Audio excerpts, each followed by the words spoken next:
It is an ice cold January night. There is a full moon up there, as you can see it, which is absolutely perfect. So I'm on my way to watch An American Werewolf in London for the first time on the big screen. It's one of my favourite films of all time. I've watched it multiple times on my small screen, my TV. First time tonight I watched it on the big screen. And even better, there's a special guest Q&A with one of the people that worked on the sound effects of the film. Cannot wait for it. Anyway, I'll let you know what happens. Okay, so I'm standing in my kitchen and I've just got back from a phenomenal night out. I have just been to see An American Werewolf in London for the first time ever on the big screen. And it was brilliant. Just the atmosphere, the surround sound with the movie and the picture quality, all that stuff. Wow.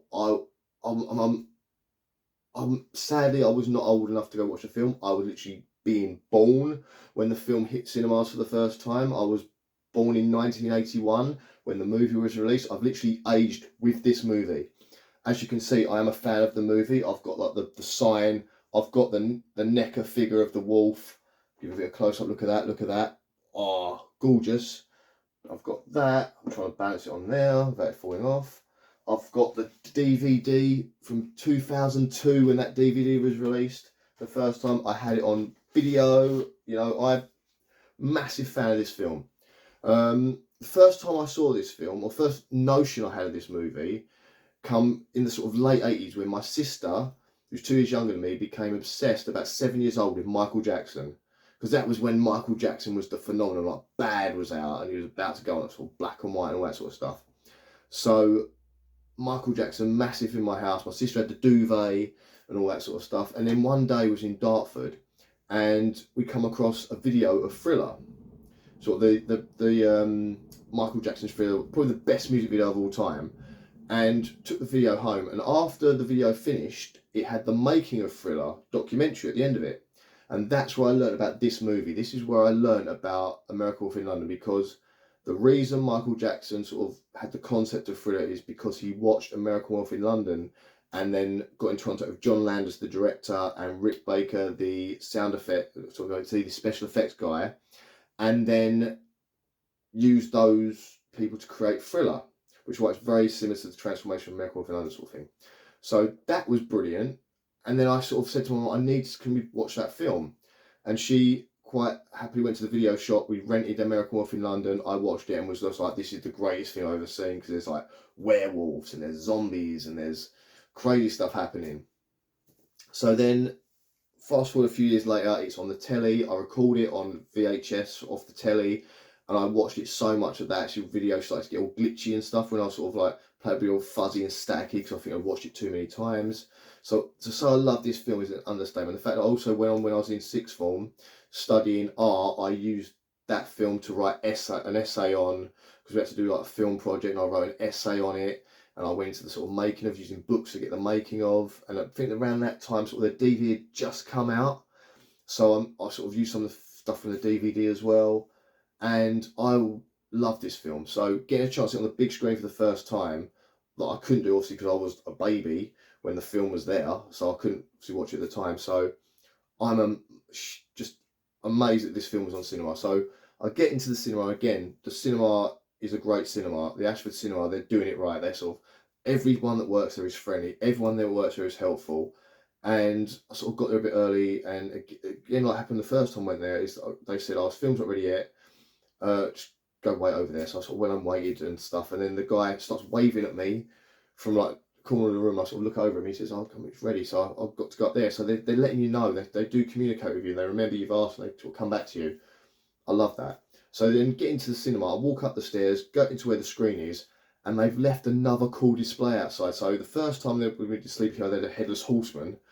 Then they had sort of little signs out for Krampus. This time there's a jacket, a red ripped up jacket with a little note on it. In fact, I'll show you. This is what was there for me. And I think that's brilliant. They don't have to do that, but it just makes it a little bit more. I've always been a person that loves little details and things. That little thing that makes it that bit more. That did it. It was like seeing the jacket, it sort of get me pumped up. Seeing that sign as well, it gets you pumped up for the film. You think, oh, wicked, and I took photos of it, and there's other people in like a queue of us taking photos of this jacket as we walked in. Loved it. So then we get in, we sat down. Now we were told there was going to be a bit of a delay on the film starting because they had a few technical issues somewhere along the ways. So it was downstairs. So I was just like, okay, no problem. And it was good they informed us. They kept us like, so we didn't sort of sit there wondering what's going on. And then it starts up. And T.W. Bird just comes out again like he does every time. And he does another phenomenal introduction. He talks about the history of werewolves and then the history of werewolves in film, sort of going from the old Werewolf of London film from 1932 and how it was filmed in 1933 and how it was very similar to Jekyll and Hyde. He talked about Lon Chaney Jr. doing the Universal Monsters Werewolf and how The Howling came out just before American Werewolf and sort of got the hype up for it and that. Another phenomenal introduction from him. He always does really good introductions. He gives you little snippets of stuff. He then goes on about the film itself and people in the film, like Rick Malby in there. I did not know Ade Edmondson was supposed to be in it. Like before they hit it big with sort of like young ones and that, they were spotted by John Landis at like a little comedy gig, doing a little stand-up show together, and they ended up both being asked to be in the film. And the only reason Ade Edmondson isn't in it because he couldn't be bothered to wake up to go to this thing, and Rick Mel ends up in the film. That's why he's at the beginning of the thing. And I was just like, I didn't know that.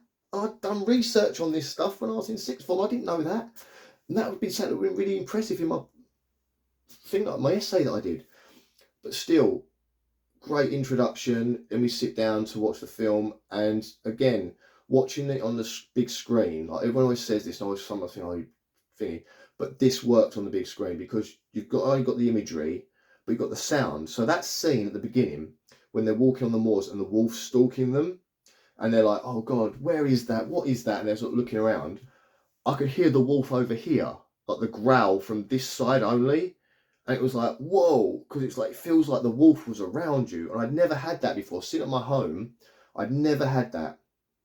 So I was like, this is the best way to watch this film. And then you're going through the film and you're seeing the stuff and people are laughing at the comedy bits and they're jumping at the scary bits and that. And if you've seen American Werewolf in London, you know that film is phenomenal. Now, one thing I will mention is that T.W. Burgess, what he's trying to do is build a horror community in Ashford. And it's kind of working because I'm sitting there in my chair, and while we're waiting for the film, so I said there was a bit of a delay, the guy next to me suddenly like leans over to me and he's like, are you the guy that did the reviews on YouTube? And I was like, yeah, I did. Did you watch them? He's like, yeah, I've watched them. They're great. I've really enjoyed that. And I was like, oh God, I've never had this before. Like, never had anyone recognise me from it. Anyway, not that it's normally my friends and family that go, oh, your video was really good. But this guy from nowhere sort of like started talking to me about it. And then we got a little discussion about the film.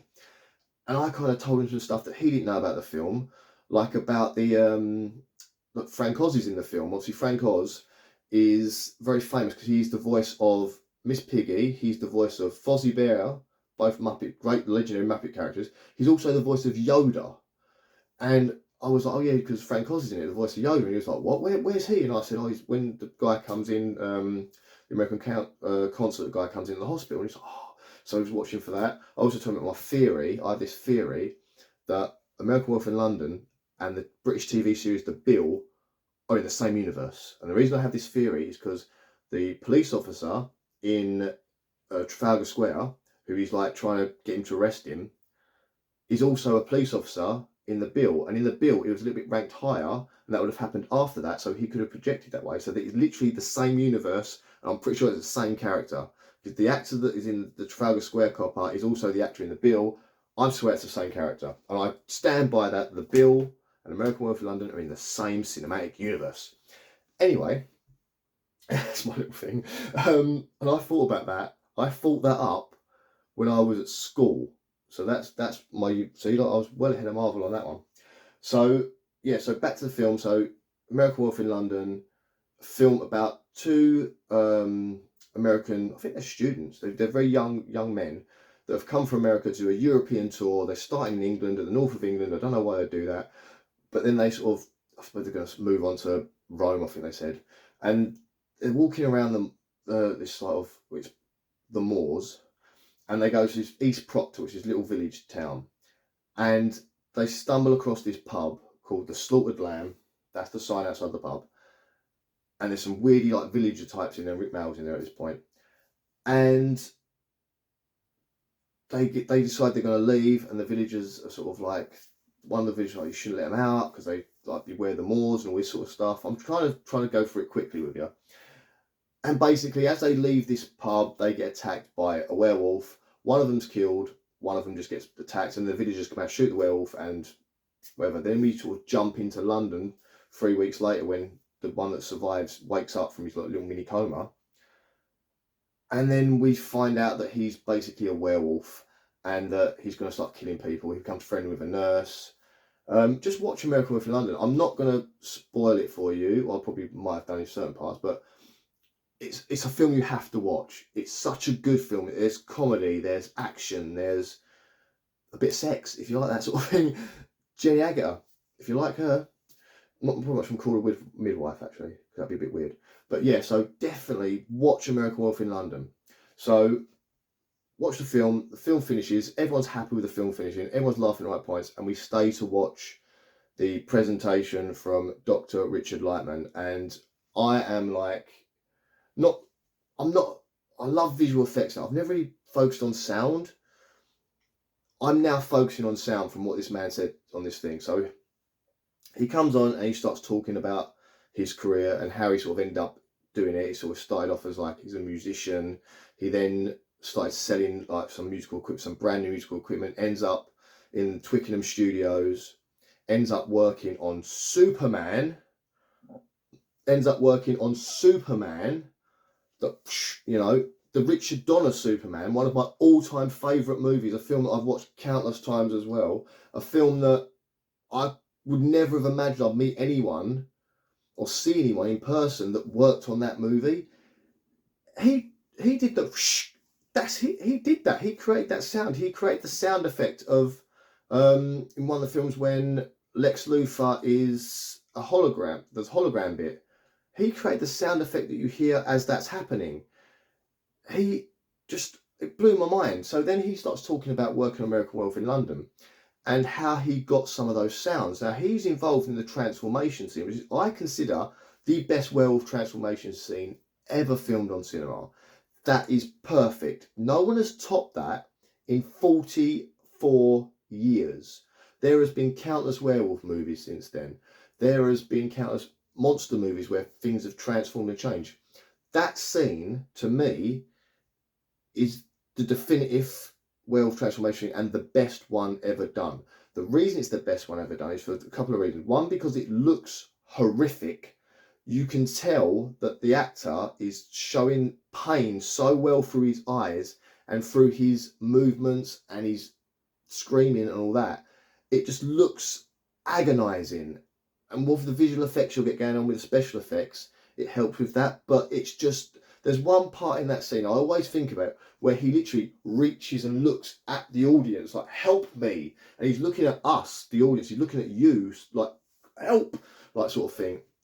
And it's beyond amazing. And then I found that this guy starts talking about how he got some of the sound. Because obviously part of the reason that's so good is because it sounds horrible. Like the transformation sounds horrific. And he then goes into sort of like, well, John Landers come up to me and said he wanted to have sound effects in the film. So then we had to try and make the sound of like the muscle stretching, because obviously the famous scene where he's like that and the hand sort of stretches from there and goes up to there, where it's becoming a paw. He's talking about the sound effects in that and how he made the muscle sound effects and the hair growing out. So the story was, and he's told this story, but the guy is now he's a doctor and he's in charge of sound studies in Kent University. I should have looked more into the detail of it, but he was an amazing talker because obviously he does lectures and stuff. So he's obviously a college doctor professor thing, and he gives these probably every day to his students. But he's in this thing telling these stories now, and it's like he's told the story of how he come up with those sounds. That he literally, an argument with his girlfriend at the time, went to a florist and he heard while the woman was getting the flowers ready for like the apology flowers. We've all done that. And he got the flowers together and he heard her scrunch the flowers together and was like, oh, that sounds like the hair, like rustling as it's growing out of his body, like the hair. And he's like, oh yeah. And then when she wrapped the cellophane round the flowers, that sound, he was like, that's the muscle stretching. And then he goes back to the studio with the flowers and starts like with the flowers in front of everyone else. They're like, that's perfect. And they start recording it. Then they went back, got more flowers and pretty much cleaned out the shop and then started doing it. And that's where they get all the sound effects for that. And that is what makes that transformation pop. It's almost like the icing on the cake. The noise that you hear, it sounds horrible with him screaming and the stretchy noises and the soundtrack that's playing of Blue Moon, which really gets you really unsettled. Oh, wow. And then he goes on to talk about the howl. Now, I've always said that there's something blood-curdling about that howl. It's almost like a scream as a howl. And he said that John Landis had gone up to him and said to him, I want something unnatural. I don't want it to be a wolf. I want it to be something different. I want it to be something completely different that's a very unnatural sound. So he goes off and he went to look at a lion roaring. So they went to the zoo. Obviously, the film's shot in the zoo. So they obviously went down and was recording all the animals for that scene for when they go to the London Zoo. And which I've been to, and I always love the fact they've still got some of the background stuff is still at London Zoo now, and I love the fact it's still there. Every time I go there, I go American Wolf in London. I do that a lot with this film actually. So then he's talking about that, and I was just like, oh. So he goes to the zoo and he's like looking at all the animals, and someone at they get a lion roar, and he tried everything with this lion roar to make it not sound like a lion. No matter what he did with the pitch and timings, he always sounded like a lion. So it kind of wound him up a little bit. And then another guy that worked there had said to him, try an elephant. And he thought that was a bit bizarre, but he went and did it anyway. And he took the elephant noise back. They changed the pitch, and it is the roar. It is the howl, sorry. So the American Wolf in London howl is an actual elephant. And I just, again, this guy blows my mind by telling me that he did the Superman sounds.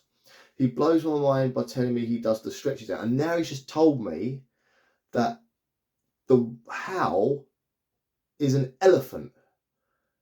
And I'm going to go watch the film in a minute, I think, because I want to hear that howl again and see if I can hear an elephant in there, because I would never have thought that was an elephant. But it makes sense with a and then if you could change it, getting that and that, because that howl curdles your blood. It proper. So anyway, phenomenal thing. Now, then something else happens, which again, I'm like, these things just get better and better every time I go, is that Dan Baines, who was there last time, he's the prop guy.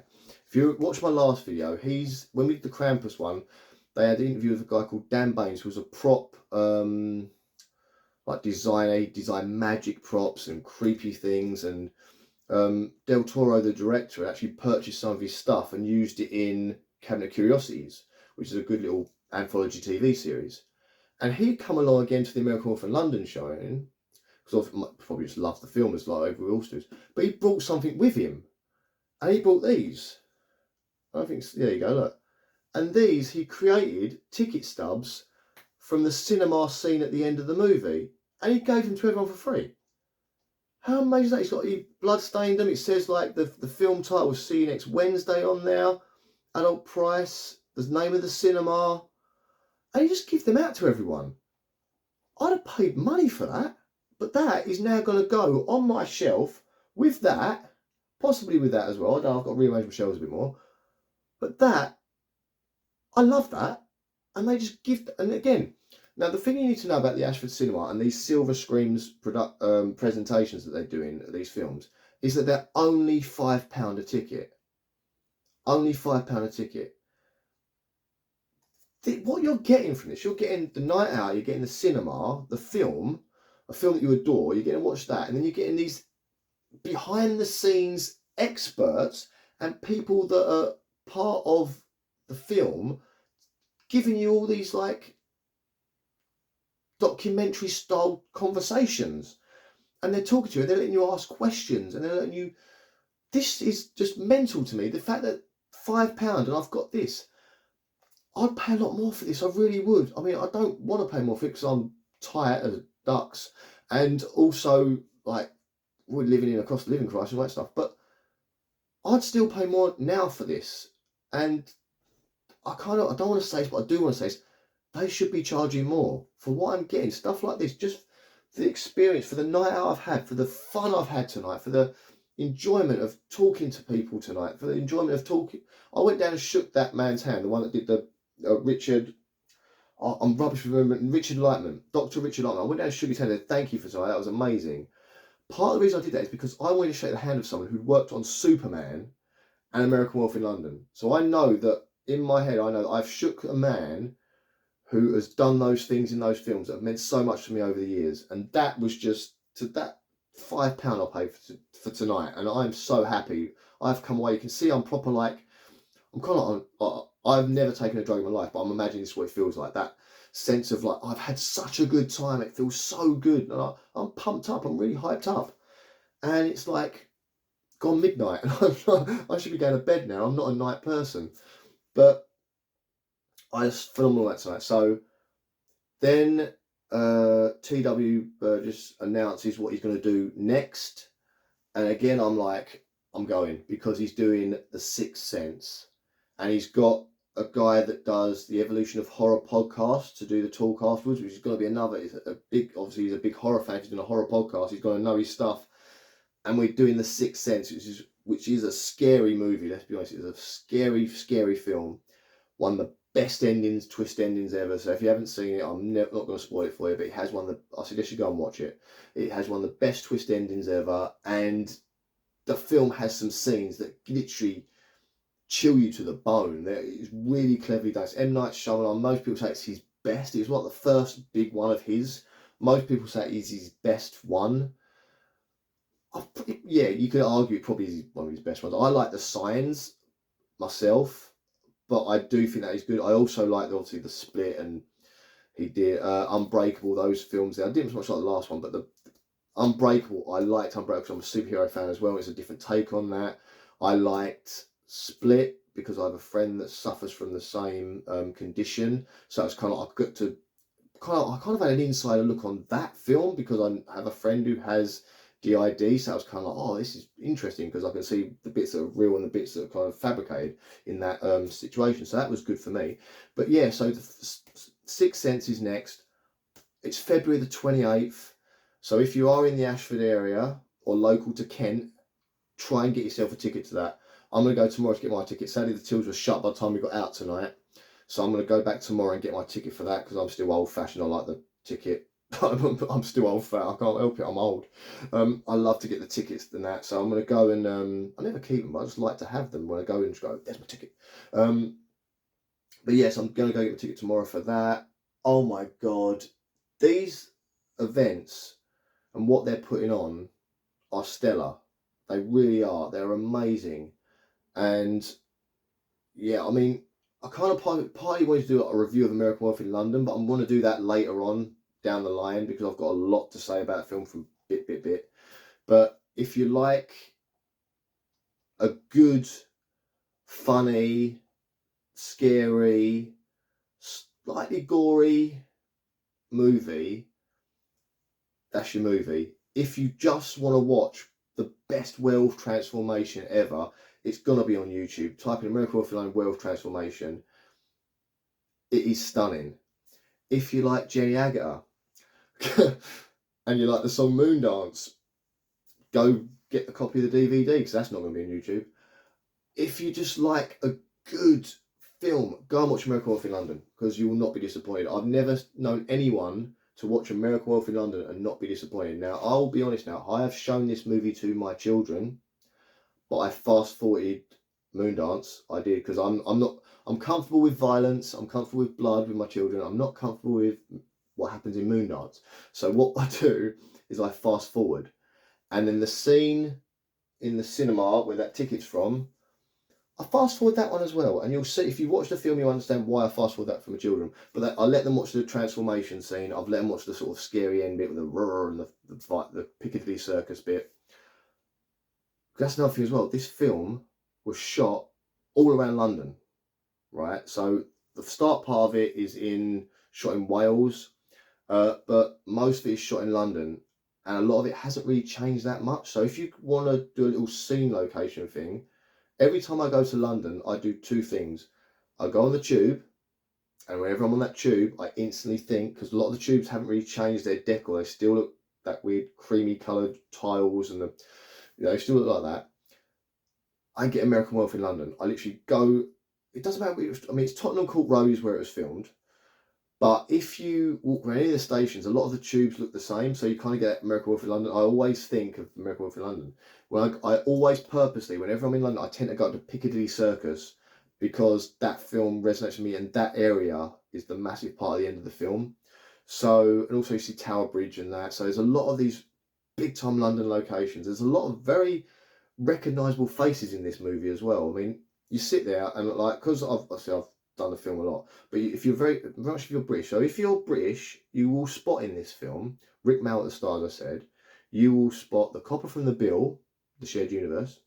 You will spot the cab driver is the guy that played Hatchet Harry in Snatch. So you'll spot him, but he's a lot younger. He was also in EastEnders. He played Billy Mitchell's dad in EastEnders, so he's in it. And you also spot other little faces that you might spot from this TV show, especially if you're as old as I am. But yeah, I could not have asked for a better night. So thank you, Ashford Cinema. Thank you, T.W. Burgess and Silver Screams. And thank you, Richard Lightman. And thank you, Dan Burgess, for the ticket stub, because that has also made my night that extra bit special. So thank you so much for that. And I'll be there for the Sixth Sense. And I hope you enjoyed this review. I have waffled on quite a lot. I'm very tired, very hyped up. And now I'm going to go like, oh, because I'm going to go to bed. So see you guys soon. And if you know anyone likes, if you know anyone might want to watch this video, send them the links and stuff. You know what to do. I don't know what to do. I'm rubbish at technology. But anyway, see you guys soon. And bye. Oh, and beware the moon.